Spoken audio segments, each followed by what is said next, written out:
I love home economics because I was teaching textiles and my class was the first block of the day. I had a parent say to me once, I love that my daughter gets to start the day with something that she gets to be creative, something that calms her, and something that gets her ready for the day. And I love that about home economics is that you have something tangible in the end. It's something. It might be something that you wear, something that you've created, something that you know that you can apply to your relationship with your friends or if you're in a romantic relationship. I think a lot of it is those core life skills. We need shelter. We need to be able to feed ourselves. We need to be able to dress ourselves. See, that is why home ec exists. Because there's so much core foundation that goes on within that space of knowing how we interact with the world, how do we sustain ourselves, which is exciting. Definitely the types of relationships that we can build in our classrooms with kids that maybe we wouldn't in other subject areas. One of the things that I absolutely love is seeing students sort of just be who they are. And I think home economics in general allows students to do that. It feels like home a lot of the times. It allows for students to bring who they are into the space, be it personality, be it culture.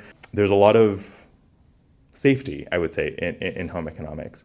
I love being a home ec teacher because I see my kids in my socials classroom and they are squirrely and they're struggling because you ask them to write things and you ask them to edit their writing and they're like, how dare you? I don't want to do that. Reading is hard. I don't like it.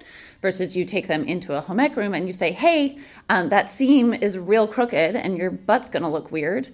Why don't we fix it? They go, okay, I can do that and I can do it. And they get that skill and they get that ability to challenge themselves and try and change.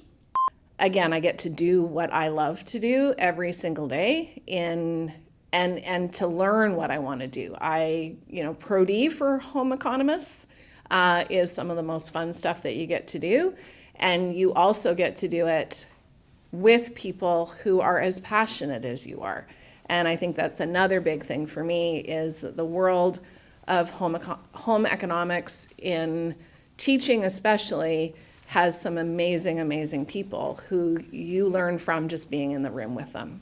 The authenticity that we bring to the classroom as well as the connections. One of my frustrations with some of the language that we might have is preparing students for the real world. And I challenge that with, well, are we not living in the real world? Is this not quite tacit in what we do?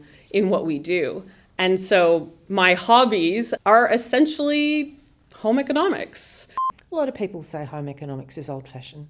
How clothing yourself, how feeding yourself, how creating a home for yourself and those that you love, how anything to do with making everyday decisions is old-fashioned. And I'm still waiting for someone to give me a reason about why that's the case. We're not a well-regarded profession by people who don't understand us. How do we promote a profession that actually can be at the forefront of changing the future of this planet and how we live on it? And I think that's a challenge that as a profession we need to take on. Well, this was not the path I set up for myself. I was an outdoor education teacher and science teacher, and then I've always loved food, but I had a practicum where I was like, oh, home ec is still around. So I had one class and I absolutely loved it. I loved the planning. I loved getting the ingredients. I loved setting it up. I loved the kids discovering things. And then I really loved to just watch them make some magic. And then we got to share it and eat it and it brought everyone super close together.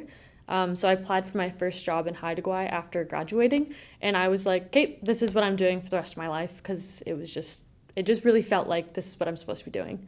The high school system is not for everybody. We all focus so much on the academics, how's your math and your sciences and your all that. And if a student is not thriving in those areas, and we don't offer them an alternative, then they see themselves as a failure. But when a school offers things like textiles, cooking, even things like woodworking and electricals and all of those hands-on things, those kids who are failing in the academics may find that, oh my gosh, I'm really good at all these hands-on things. And suddenly we change their self-perception from somebody who's failing everything to you know what, I'm really good at all this hands-on stuff. it's so much more powerful than we think it is. It is a whole life that we could be offering someone. Thank you.